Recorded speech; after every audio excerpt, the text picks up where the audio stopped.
자, 이어서 500 공과의 말씀을 살펴보도록 하겠습니다. 공과의 말씀 야고보 5장으로 왔습니다. 5장 7절에서부터 12절까지 중반부에 있는 말씀인데, 말씀의 제목은 믿음으로 인내하라 라고 되어 있어요. 뭘로 인내하라고요? 믿음으로 인내하라. 대지를 공과에서 4개로 나눴는데, 첫 번째는 7절과 8절처럼 인내하는데 농부처럼 인내하래요. 왜 농부처럼 인내하라고 했을까? 그 말씀 7절과 8절. 그리고 두 번째는 9절에서 인내하며 또 인내할 때에 원망하지 말라 하는 얘기예요. 원망하지 말라. 세 번째는 10절과 12절처럼 선지자들처럼 또 인내하라. 하나님의 말씀을 전했던 구약의 선지자들이 어떻게 살았는지를 얘기를 하면서 선지자들처럼 인내하라. 그리고 또 마지막으로 12절에 신앙 양심을 잘 지키면서 인내하라 라고 4개로 얘기를 하고 있습니다. 첫 번째는 농부처럼 인내하라 라고 얘기를 하고 있는데 7절 8절인데, 먼저 7절 보시면, 그러므로 형제들아 주의 강림하시기까지 길이 참으라. 보라, 농부가 땅에서 나는 귀한 열매를 바라고 길이 참아 이른 비와 늦은 비를 기다리나니. 농부처럼 인내할 것을 얘기를 하면서 이제 인내를 하는데, 첫 번째 주께서 강림하시기까지 인내하라고 그랬어요. 상반절에서 그랬죠. 그러므로 형제들아 주의 강림하시기까지 길이 참으라. 언제까지 참아야 되는지를 우리에게 한정을 준 거예요. 기간을 정해 준 겁니다. 언제까지요? 주님이 강림하실 때까지 참으라는 얘기예요. 강림하시면, 우리 주님께서 오시게 되면 반드시 행한 대로 갚아주시고, 또 그 모든 일들을 이루지 못하도록 방해한 세력들은 하나님께서 심판하시길 것이기 때문에, 강림하실 때를 바라보면서, 주님의 재림을 바라보면서 우리가 아무리 힘들고 괴로운 일을 만나도, 또 믿는 자로서 어려운 일을 당할 때마다, 그 환난과 어려움이 있을 때마다 다 잘 참으라는 거예요. 특별히 이 세상에서 믿는 자로서 하나님의 백성으로 살아간다라고 하는 건 많은 어려움과 시련이 있게 된다는 거예요. 우리가 그걸 예산을 편성을 해야 돼요. 예산을. 아무런 예수 믿으면서 아무 고난도 없이 그냥, 쉽게 얘기해서 3살짜리 어린 아이, 3살짜리도 하려고 하면 요즘 3살짜리가 많이 10살처럼 행동을 하니까 안 되겠고, 그 갓난장이처럼 그렇게 신앙생활을 하려고, 마냥 주는 것만 복만 받으려고 어린아이처럼 신앙생활하는 건 그건 믿는 자가 아니고, 좀 더 하나님의 사람답게 좀 더 성숙한 신앙의 사람으로 살려고 하면 당연히 우리에게 따라오는 게 고난이고 어려움이라고 하는 거예요. 성인이면 성인다운 어려움이 있잖아요. 아버지면 아버지다운 어려움이 있고, 어머니면 어머니가 겪어야 될 어려움이 있습니다. 그러니까 우리가 믿는 자라고 하면 당연히 믿는 자로서 어려움이 이 땅에서 있겠어요? 없겠어요? 있어요. 자, 디모데후서 3장을 한번 가보세요. 디모데후서 3장 12절에서부터 15절까지 한번 봅시다. 디모데후서 3장 12절에서부터 15절. 내가 아데마나 죽이고를. 디모데후서 3장 12절.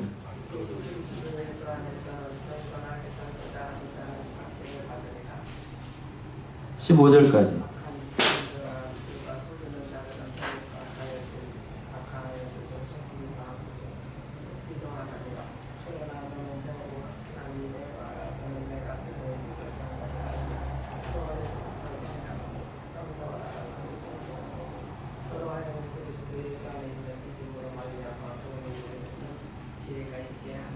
(12절에서) 그랬습니다. 무릇 그리스도 예수 안에서 경건하게 살고자 하는 자는 뭐가 있다고요? 핍박이 있다고. 네. 개역 성경은 핍박이라고 그랬고, 개정판은 박해라고 되어 있습니다. 우리가 하나님의 사람답게 경건하게 살려고 하면 당연히 뭘 각오해야 된다는 거예요. 핍박과 박해를 각오해야 돼요. 그게 없으면 믿는 자라고 얘기할 수가 없어요. 자, 여기 앞에 보셔요. 이게 지금 한 달 좀 지났나요? 이게 여기 앞에 있으니까 국화가 마른 국화가 돼가고 있어. 마른 국화가. 왜 그럴까? 뭐 여러 가지 이유가 있겠습니다만, 여기 안에만 있으니까 따뜻하고 그냥 바람 잘 저기 쐬고 그러니까 밖에 있는 국화는 이렇게 되지 않아. 그렇죠? 얘는 뭐 저기 여기 안에만 있으니까 그냥 이렇게 됐어. 그러니까 원실 속에 갇혀서는 가만히 있기만 하면 좋을 것 같습니다만 그런 거 아니에요. 꽃들도 이렇게 되잖아요. 신앙생활하는 것도 마찬가지예요. 뭐처럼 해야 돼요. 뭐 야자정사령관처럼 밖에서 신앙생활을 해야 돼요. 그래야 꽃도 예쁘고 향기도 나고 그렇죠? 여기 향기도 안 나. 옆에 가도 향기도 별로 안 나요.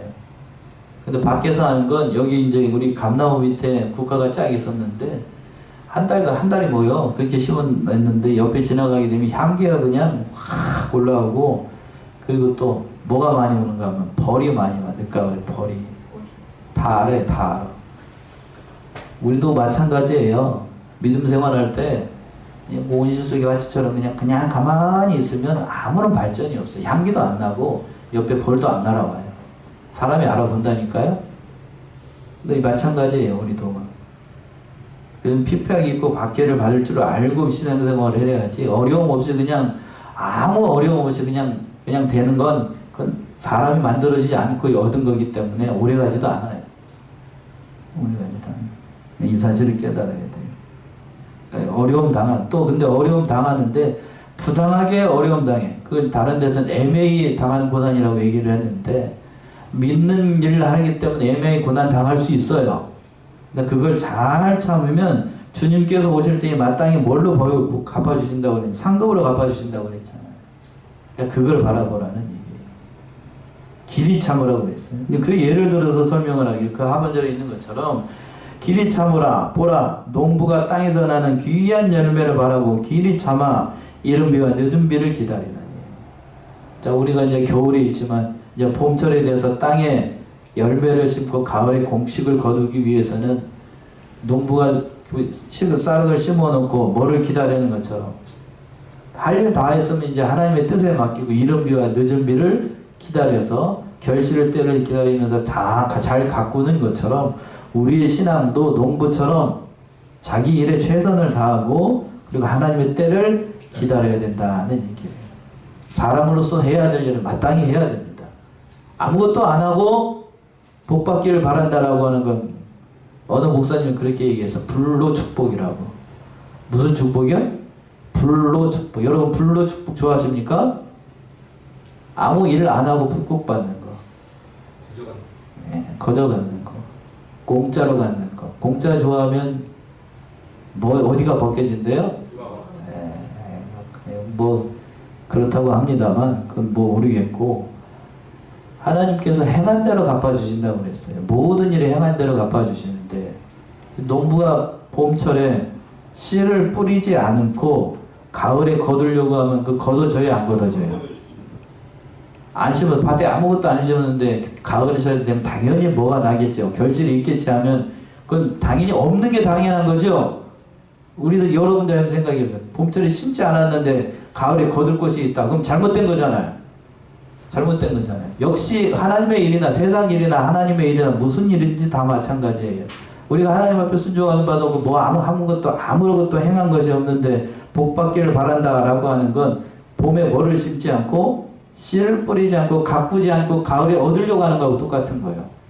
그럼 이렇게 물어봐. 이렇게 얘기를 해요. 성도들이 하나님의 무조건적으로 우리에게 은혜를 주시잖아요. 물론 무조건적 은혜를 주시죠. 그건 우리를 구원하시는 그 구원의 은혜에 있어서. 자, 하나님께서 우리를 구원하신 그 구원의 은혜는 우리가 뭘 할 수가 없다고요. 행할 수가 없다고. 죄악의 문제를 우리가 해결할 수가 없잖아요. 그렇죠? 그리고 나는 거듭나고 난 다음에 신자로서 살게끔 하셨으면 그리고 난 다음엔 그때부터는 누가 해야 돼요? 하나님이 하시나요? 물론 하나님이 도우셔요. 우리 안에 뭐를 심으셔서 성령이 함께 하시고 예수님이 우리를 위해서 중보 기도하심으로 할 수 있게끔 하셔요. 그 발을 떼는 건 누가 해야 돼요? 내가 해야지. 내가 아무것도 안 하고 복 받기를 바란다. 그건 잘못된 거라고. 그렇죠? 장로교의 핵심 교리가 그거예요. 두 가지인데 하나님의 주권 그리고 또 뭐야? 인간의 책임이에요. 인간의 책임. 여러분이 하나님의 주권을 믿으면 인간으로서 당연히 뭐를 해야 된다. 마땅히 해야 될 책임을 다 해야 돼. 근데 오늘날 성도들 가운데 사람의 책임을 하지 않아. 하나님의 책임을. 그러면 그거 잘못된 거라고. 잘못된. 장로교인들이 요즘 장로교인 같지 않아. 하나님의 주권도 나타내지 않고, 그리고 또 뭣도 안 나타내고, 인간의 책임도 다하지 않아. 그러니까 힘이 없어. 장로교인이 가면 어느 신학자가 그렇게 맹철하게 비판을 한다고. 뭐 장례식장 온 것 같다고. 어디 온 것 같다고? 장례식장 온 것 같다고. 아니, 거룩한 것처럼 보이기는 하는데 뭐가 없다는 거예요. 그 안에 역사가 없어. 역사가. 순복음교회나 그 다른 그 보통 가게 되면, 여러분 조영기 목사님 살할 때 순복음교회 가면 조영기 목사님 무슨 한마디만 하면 다 성도들이 뭐라고 합니까? 야, 무조건 아멘이요. 무조건 아멘이요. 무조건 아멘. 근데 우리는 그런 게 없어. 그게 죽다 보니까, 물론 속으로는 다 있다는 거 저도 잘 알아요. 겪어봤으면 여러분들 다 아는데 그걸 모르겠습니까만. 그런데 초신자들이나 아직 믿음이 어린 신자들이 봤을 때는 이 교회 뭐하다고 생각을 하기 쉽겠어요? 이상하다 라고 생각하기 쉽다. 이상하다. 그러니까 우리가 이 사실을 깨달아서 참으로 하나님 앞에 진실하게 해야 한다. 뭐처럼, 누구처럼, 오늘 첫 번째 예를 들었어요.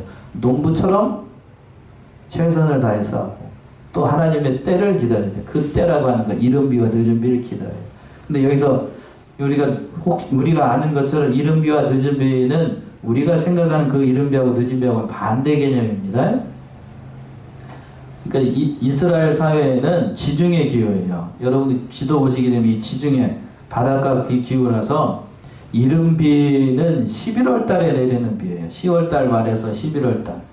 이때가 어느 때냐면 보리하고 밀을 뿌릴 때예요. 뿌릴 때. 이 생각을 좀 바꾸셔야 돼. 가을에 내리는 비를 무슨 비라고 그런다고요? 이른 비. 그리고 봄에 추수할 때에 3, 4월에 내리는 비를 갖다가 뭐라고 얘기하냐면 늦은 비예요. 거기는 그 보리하고 밀이 주식이니까 그렇게 얘기를 한다고요. 그래서 다른 성경에서 뭐라고 번역을 했냐, 공동 번역 성경에는 그 이른 비를 갖다가 가을비라고 번역을 했고, 그리고 늦은 비를 갖다가 뭐라고 번역을 했냐면 봄비라고 번역을 했어요. 그러니까 우리는 이른 비 하니까 당연히 언제 내리는 비가고, 봄에 내리는, 아니 가을에 그 히브리 사람들 그렇게 생각하지 않아요. 이른 비가 언제 비고, 가을에 내리는 비고, 늦은 비가 언제 비고, 봄에 내리는 비. 보리를 추수한다고 생각하면, 우리는 보리를 추수한다고 생각하면 이해가 훨씬 쉬워요. 그걸 기다리고 있어요. 그걸 기다리고. 뭐 어떻게 됐든지 간에, 어떻게 생각했든지 간에 파종을 심어놓고 그 모든 것을 기다리는 것처럼 우리도 하나님의 그 때를 기다려야 된다. 그리고 주님께서 재림하시게 되면 그 모든 일들이 다 이루어질 것이니까. 또 예수 그리스도의 재림하시는 것에 대해서 인간의 생각으로 봤을 땐 더디 오는 것 같아요. 저도 그렇게 생각이 들 때가 많은데, 오신다고 했는데 지금 몇 년이 지났어요? 2000하고도 24년. 언제 오시는 거예요? 그렇게 할 만하죠? 예. 그래서 그렇게 성경 뭐라고 얘기한다고 했어요? 곧 오신다. 뒤에 가서도 저 자세히 나옵니다만 속히 오셨으면 좋겠어요. 속히. 제가 제 눈으로 여러 차례 말씀드렸습니다만, 제 눈으로 보고 싶지 않은 일들이 더 많이 일어나지 않을 때 왔으면 좋겠어요. 그런데 제가 요한계시록 가고 또 성경을 연구해 본 바로는 그 모든 것을 보게끔 하실 것 같아요. 그래야 누가 오신다고 약속하셨죠? 예수님 오신다고 했으니까. 환난의 딸을 다 지나야 우리 주님께서 오신다고 약속했으니 그때를 보게끔 하실 것 같은데, 그러나 제가 살아있을 동안에 그걸 본다는 건 아마 끔찍할 것 같아요. 돌아가는 사정은 근데 그렇게 될 것 같아서 참 안타까운 마음이 있습니다. 자, 거기까지만 하고 또 8절 보시면, 8절. 너희도 길이 참고 마음을 굳게 하라. 주의 강림이 가까우니라. 예, 너희도 농부처럼 길이 참고 마음을 굳게 하라. 주의 강림이 가까우니라. 길이 참고 있냐? 예수 그리스도의 재림이 가까우니까 길이 참고 또 마음을 어떻게 하라고요? 굳게 하라. 이 굳게 한다는 얘기는 견고히 하라는 얘기인데, 우리가 믿는 일을 하면서 어려움을 당해도 믿음이 흔들리지 말라는 얘기예요. 마음이 흔들리지 말라. 그래서 사도 바울도 이렇게 얘기했죠. 고린도전서 15장 보시면, 고린도전서 15장 57절에서부터 58절 보시면, 부활장에서 마지막으로 당부한 말씀이죠. 15장 57절 58절. 우리 주 예수 그리스도로 말미암아 우리에게 힘을 주시는 하나님께 감사하노니, 그러므로 내 사랑하는 형제들아, 견고하며 흔들리지 말며 항상 주의 일에 더욱 힘쓰는 자들이 되라. 이는 너희 수고가 주 안에서 헛되지 않은 줄을 알미니라. 예, 부활장 맨 마지막에 부활에 대한 확신을 가지고 이렇게 얘기를 하면서, 우리 주 예수 그리스도로 말미암아 우리에게 이김을 주시는 하나님께 감사하노니, 궁극적인 승리의 이김을 얘기하는 거예요. 그리고 마지막 58절, 그러므로 내 사랑하는 형제들아, 어떻게 하고? 견고하며 뭐 하지 말고? 흔들리지 말고 또 항상 주의 일에 힘쓰는 자들이 되라 라고 얘기했어요. 왜? 주의 재림은 어떻게 되니까? 가까우니까. 그래서 하반절에 했습니다. 주의 강림이 가까우니라. 믿으십니까? 가까워요. 강림이 가까워요. 가깝다는 얘기는 우리말에는 없는 표현이, 우리는 가까우니라 이렇게 번역을 해가지고 이게 뭔 말이요? 라는데, 이게 헬라어 원어를 보게 되면 완료 시제로 됐어요. 직설법 완료라고 되어 있는데, 완료 시제는 뭐냐면 이미 가까이 와 있다는 얘기예요. 지금 문 앞에 예수님이 뒤에 가서도 나오는데, 예수님 문 앞에 서 계셔요. 우리 교회식으로 얘기하면 저 밖에 문은 열고 자동문 셔터를 누를까 말까 지금 하고 있는, 대기하고 서 있는 상태란 얘기예요. 누르면 어떻게 되는 거예요? 오시는 거예요. 짠 하고 나팔 소리 크게 우리 오전에 봤던 것처럼 그 앞에 서기 있다. 가까이 왔다는 얘기는 그런 겁니다. 그러니까 길이 참고 지루하게 생각하지만 말고 예수님의 때를 기다리라는 거예요. 그래서 예수님의 때를 기다릴 때에 이제 두 번째 대전 9절에서 뭐라고 얘기를 했냐면, 원망하지 않으면서 기다려야 돼요. 9절이었죠? 9절. 형제들아, 서로 원망하지 말라. 그리하여야 심판을 면하리라. 보라, 심판자가 문 밖에 서 계시니라. 예, 형제들아, 서로 뭐 하지 말라? 원망하지 말라. 예, 어려움이 당할 때 특별히 형제들끼리 원망하기가 쉽습니다. 특히 옆에 있는 사랑하는 남편과 아내에게 원망하는 말을 많이 할 때가 있어요. 솔직히 얘기해 봅시다. 고해성사합시다. 그런가요, 안 그런가요? 예. 그렇다고 한 사람만 복 받을지어다. 아니, 한 번도 안 해본 것 같네. 나는 솔직히 얘기해가지고 옆에 있는 짝꿍한 데서 한마디도 원망해 보지 않았다. 그런 사람 있어요? 조용한 거 보니까 긍정의 의미로 알고. 저희 집은 안 그래요. 이렇게 얘기하면 안 되겠죠, 목사가? 예. 참, 어떤 사람이든지 사람의 이 인두껍을 쓰고 있으면 그런 것 같아요. 내 힘으로 감당하기 힘든 어려운 일을 만나게 되면 나에게서 문제를 찾는 게 아니고 누구를 원망하기 쉬워요? 옆에 있는 사람, 특별히 가까이 있는 사람한테 그 원망을 다 풀어내기가 쉽다.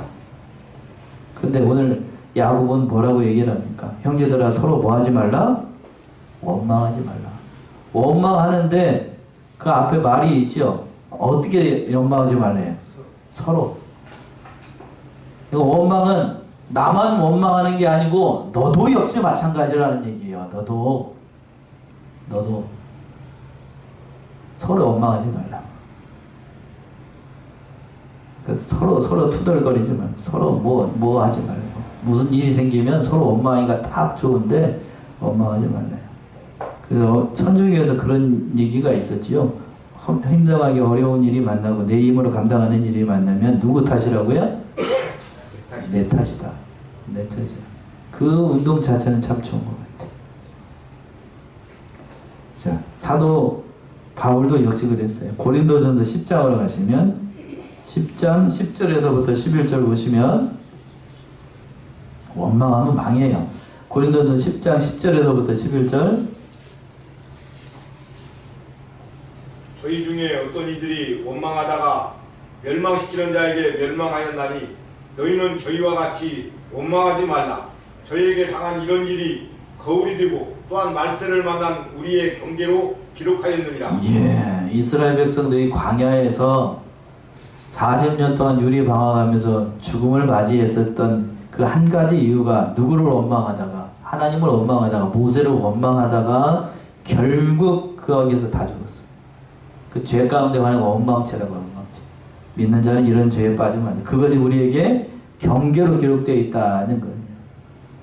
억울한 일을 당하고 또 감당하기 힘든 일을 만나고 옆에 있는 사람이 그 일을 잘 알아주지 않을 때 원망하기 딱 좋다고요. 사람이니까 왜 불평하는 말을 하고 싶지 않겠어요.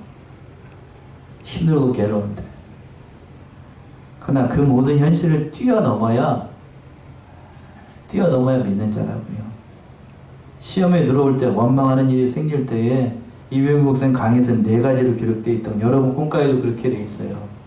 시험과 환난을 누가 주신 것으로 알고 아버지께서 주신 잔으로 알라. 그리고 자기의 책임으로 알라.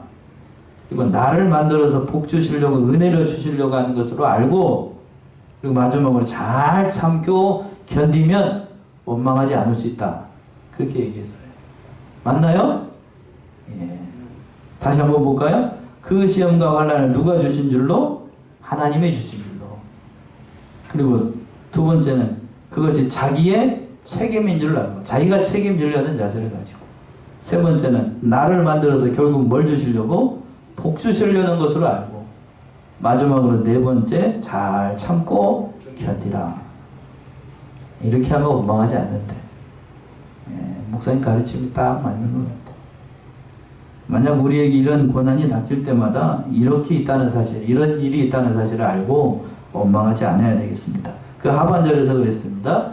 심판자가 어디에 서 있다고요? 문 밖에 서 계십니다. 이걸 다 붙이면 안 되지요? 심판자가 문 밖에 서 이렇게 하면 안 되고, 예. 문 밖에 계시니라 이렇게 하면 안 되고, 문 밖에 서 계시니라. 예. 서 있어요.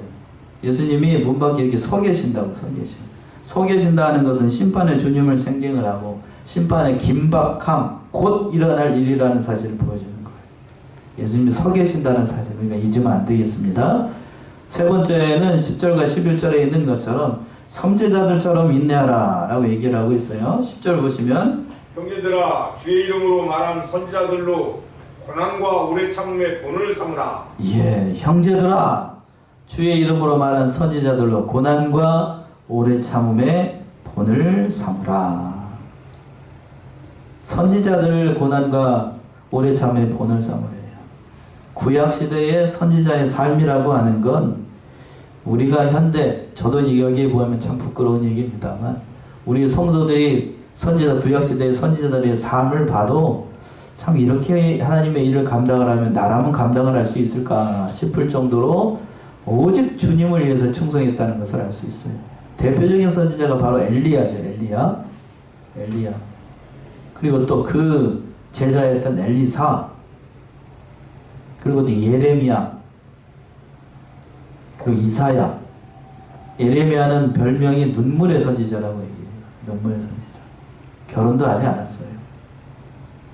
그리고 이사야, 이 선지자 가운데에 뭐 1, 2등을 꼽으라고 하면 엘리야, 뭐 이사야 그러는데, 이사야는 죽을 때에 톱으로 켜가지고, 므낫세가 톱으로 켜가지고 나무 안에 들어가 있는 걸 톱으로 켜가지고 죽임을 당했던 게 이사야 선지자예요. 이게 이사야가 이제 저를 빤히 보시는 예수 말씀드리면, 이사야가 이제 그 므낫세가 죽이려고 하니까 도망갔어요. 도망가가지고 어디에 숨었냐면 나무 안에 딱 숨었다고. 성경에 나오지 않고 그 외경에 저기 나와 있는 건데, 딱 들어가니까 숨기기 위해서 나무가 팔을 뻗어가지고 통 안에 딱 숨겼대.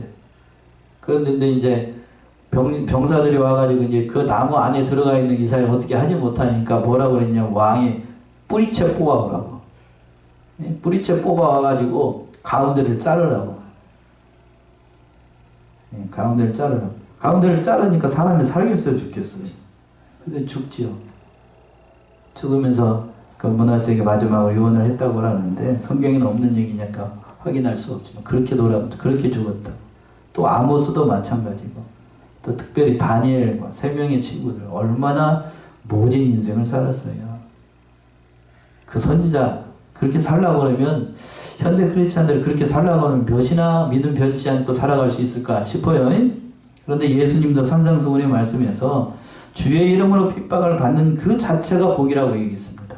자, 마태 5장이죠. 마태 5장 10절과 12절 보시면, 마태 5장 10절과 12절.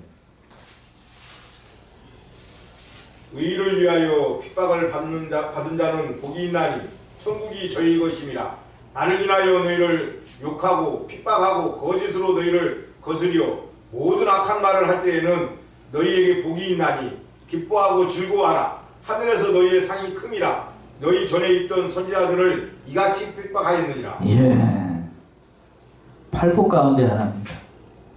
의를 위하여 핍박받는 자는 뭐가 있나니? 복이 있다. 복이 있나니 천국이 저희 것이며, 나를 인하여 너희를 욕하고 핍박하고 거짓으로 너희를 거스려 악한 말을 할 때에 너희에게 또 뭐가 있다고요? 복이 있다고. 복이 있나니 기뻐하고 즐거워하라. 하늘에서 너희 상이 어떻다고요? 큼이라. 너희 전에 있던 선지자들 이같이 핍박하였다. 당연히 선지자를 핍박하였으면 그 밑에 있는 사람들도 당연히 핍박한다. 예산 편성해놔야 된다는 거지. 그렇다면 여러분들이 핍박이 오고 괴로운 일들을 만날 때 기뻐하고 즐거워하십니까? 기쁘고 즐겁다고 하면 그건 병실병원 가봐야 돼.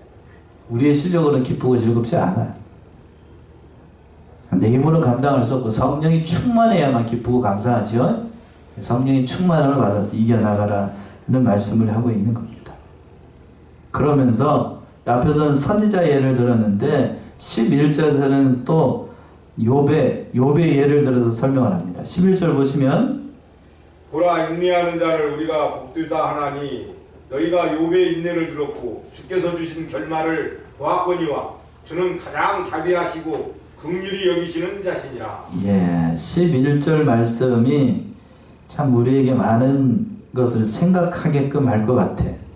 11절 보시면, 보라, 인내하는 자를 우리가 뭐하다고 얘기한다고요? 복되다 합니다. 잘 참으면 복되는 거 여기까지 이해가 되죠? 예. 그런데 너희가 누구의 인내를 들었다고요?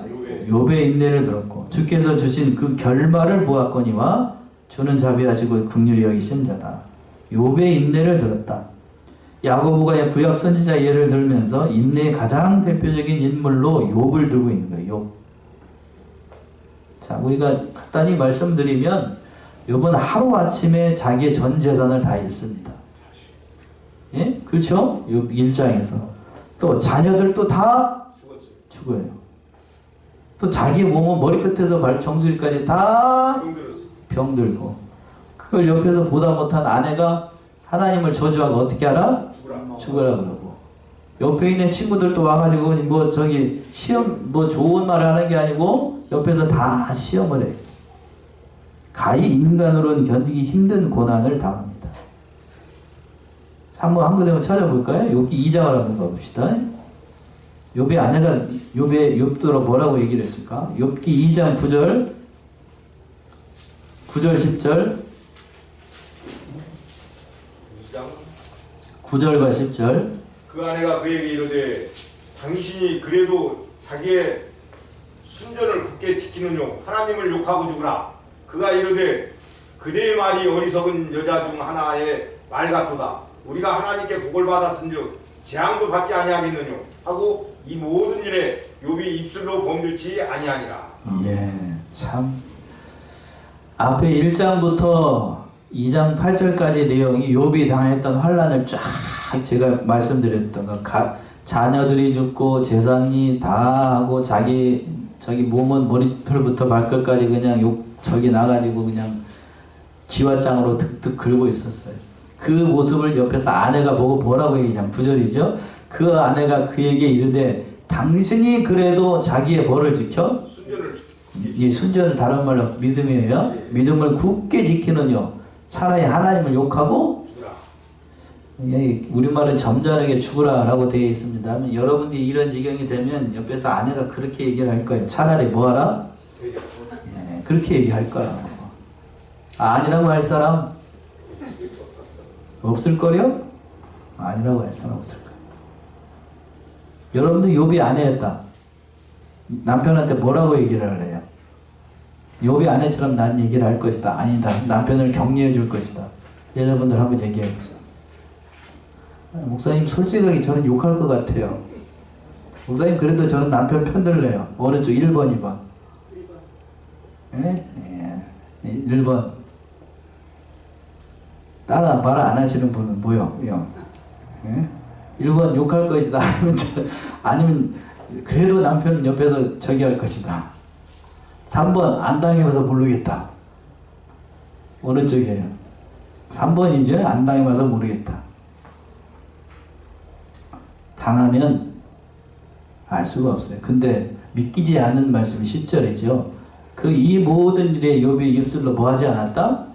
범죄하지 않았다 라고 얘기를 하고 있는데, 이렇게 얘기를 하고 있습니다만 사실을 얘기를 하면 욥기 전체가 2장으로 끝나는 게 아니고, 거기서 끝나는 게 아니고 3장부터 저 뒤에 42장까지 있어요.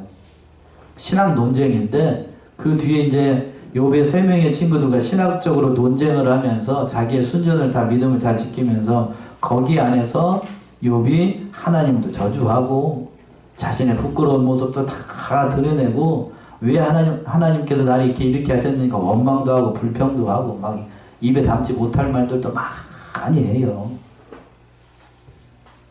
그런데 야고보가 그걸 몰랐을까? 다 알면서도 얘기를 하죠.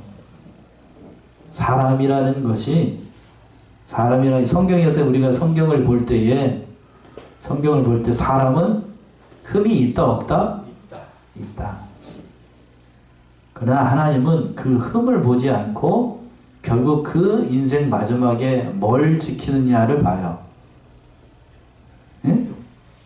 그 마지막까지 뭘 흔들려요. 욥도 흔들리고 베드로도 흔들렸습니까? 안 흔들렸습니까? 흔들리죠? 흔들린다고. 사도 바울도 믿기 전에는 흔들렸습니까? 안 흔들렸습니까? 흔들리죠. 다윗도 흔들렸습니까? 안 흔들렸습니까? 우리 아내를 보면 살인죄까지 범하잖아. 다 흔들려요. 엘리야 선지자 중에 가장 으뜸이라고 얘기를 하지요. 850대 1로 싸워가지고 바알과 아스라 선지자를 그냥 갈매산에서 그냥 불이 내려와가지고 그들을 다 때려 부셨던 게 엘리야 아니요. 근데 누구한테? 이세벨이 너 죽여버린다고 그러니까 꽁지 빠지게 도망가가지고 사막 한복판에서 로뎀 남한에서 죽여달라고 했던 게 누구야? 엘리야. 역시 마찬가지. 예레미야도 그런가요? 하도 말을 안 들으니까 예레미야가 하나님 앞에서 울면서 뭐라고 그랬어? 나 이거 안 한다고. 이제 안 한다고. 선지자 안 한다고. 그랬더니 하나님 깨닫게 하셔가지고 안 하면 뭐가 답답해가지고 가슴이 답답해가지고 견딜 수가 없다. 그래서 다시 일어나세요. 모든 사람은 다 흠이 없어요. 욥도 마찬가지예요. 3장에서 보시면 자기의 나를 저주를 합니다. 내가 하나님 앞에 태어나지 않았다라면 차라리 죽겠을 것을, 차라리 엄마 뱃속에 있을 때 죽었으면 좋았을 것을, 이런 말까지 한다고. 그런데 그런 흔들리는 가정 가운데에서 욥이 뭐를 깨닫느냐 하면 그 결말을 알았다고 하는 건 욥기 42장을 하고 온 것이에요. 주께서 주신 결말을 보았다라고 되어 있는데, 주께서 주신 결말이라는 건 욥이 갑절의 은혜를 받아가지고 자식이 많아지고 물질이 2배를 받고 그런 게 중요한 게 아니고, 욥이 42장 1절과 6절에서 있는 말씀, 이걸 깨닫는 게 중요한 거예요. 42장 1절부터 6절 보시면, 욥이 여호와께 대답하여 가로되 주께서는 무소불능하시오며 무슨 경영이든지 못 이루실 것이 없는 줄 아오니 무지한 말로 이치를 가리우는 자가 누구이니까? 내가 스스로 깨달을 수 없는 일을 말하였고 스스로 알 수 없고 헤아리기 어려운 일을 말하였나이다. 내가 말하겠사오니 주여 들으시고 내가 주께 묻사오니 주여 내게 알게 하옵소서. 내가 주께 대하여 귀로 듣기만 하였사옵더니 이제는 눈으로 주를 배움나이다. 그러므로 내가 스스로 하나고 티끌과 제 가운데서 회개하나이다. 예, 이 고백이에요. 이 고백. 전에는 5절에 있는 것처럼 내가 주께 대하여 뭘로만 들었다고요? 귀로 듣기만 했어요. 여러분들 지금 말씀 귀로 듣는 것처럼 이 귀로만 들었는데 이제는 뭘로 본다고? 눈으로 봐요. 하나님을 진짜 지금 이제는 귀로만 듣던 그런 신앙에서 눈으로 직접 보고 행동하는 그러한 신앙. 그러므로 6절에서 그러므로 내가 스스로 하나고 티끌과 죄 가운데서 뭐 하나이다? 이걸 만나게 하신 거예요. 욥이 우리는 그렇게 생각을 해요. 뒤에 가서 물질적인 복을 받아가지고 크게 부자가 돼서 다시 하나님께서 회복해 주신 것, 그게 큰 복이라고 얘기하는데 그거 아니에요. 그거 물론 성도들 가운데 물어봐야 뒤에 게 더 좋습니까? 앞에 게 더 좋습니까? 그러면 고르라 그러면 이렇게 얘기하는데 인간이니까. 그러나 하나님은 그게 아니었어. 뭐를 알기는 원해요? 하나님에 대해서. 누구에 대해서요? 하나님에 대해서, 하나님이 누구이신가를 바로 깨닫도록 하기 위해서 그렇게 엄청난 고난을 주셨던 거예요. 그러니까 전에는 알지 못하고 했던 말들을 다 회개하고 욥이 더 깊이 하나님을 만났던 거예요. 그래서 욥의 인내를 배우라고 해요. 욥의 인내를 배우면 갑절의 은혜를 받는다. 그게 중요한, 물질적인 복 받는 게 중요한 거 아니고 누구를 더 깊이 만나게 된다고요? 하나님을 깊이 만나라는 거예요. 고난을 통해서 하나님을. 고난이 그러니까 중요하다는 거예요. 하나님을 깊이 만나. 그 하나님을 깊이 만나라. 야고보가 그 얘기를 하는 거예요. 왜 야고보가 이 얘기를 했을까? 고난이 없을 때, 예수님이 떠나지 않았을 때는 야고보가 예수님을 자기의 주님으로 믿었다고요? 안 믿었다고요? 안 믿었어요. 십자가에서 돌아가시고 부활하신 주님이 야고보를 만났어요. 그리고 난 다음에 야고보가 크게 깨닫습니다. 그러니까 예수님이 떠나는 게 얼마나 큰 고난이에요. 떠나고 난 다음에 야고보가 깨달았어. 그러니까 야고보가 그것을 깨달은 거예요. 그걸. 그 고난 가운데서 만나는 예수님, 고난 가운데 만나는 하나님을 붙잡으라는 거예요. 그러니까 마지막으로 12절에 있는 것처럼, 자, 그리고 또 마지막 부탁하기를 자기의 신앙 양심을 지키면서 인내하라고 당부하고 있습니다. 마지막 12절 보시면, 내 형제들아 무엇보다도 맹세하지 말지니 하늘로나 땅으로나 아무 다른 것으로도 맹세하지 말고 오직 너희의 그렇다 하는 것은 그렇다 하고 아니라 하는 것은 아니라 하여 죄 정함을 면하라. 예, 무엇보다도 맹세하지 말라. 왜 맹세하지 말라고 그러냐면 그때 당시 유대인들이 잘못된 맹세, 거짓된 맹세, 망령되이 하나님의 이름을 빌려가지고 잘못된 맹세를 하니까 그런 거짓된 맹세 하지 말라고 얘기를 하는 거고, 맹세하지 말고 이상한 얘기 하지 말고 우리는 그렇다 하는 것은 뭐하고? 그렇다고. 아니라 하는 것은 아니라. 예는 노는 노. 정확하게 얘기를 하는 거예요. 그 중간에 서지 말고. 그러니까 우리 신앙 양심을 바로 쓰라는 얘기예요. 믿는 자가 신앙 양심을 쓰지 않으면 디모데전서 1장 18절에 있는 것처럼 파선해요. 파선. 그러니까 신앙 양심을 바로 써서 날카롭게 써서 믿는 자답게 그 신앙생활을 하라 라고 마지막으로 야고보가 당부하고 있습니다. 이런 인내를 본받아서 믿음을 끝까지 잘 지켜나가는 저와 여러분들이 다 되시기 바랍니다. 기도하겠습니다.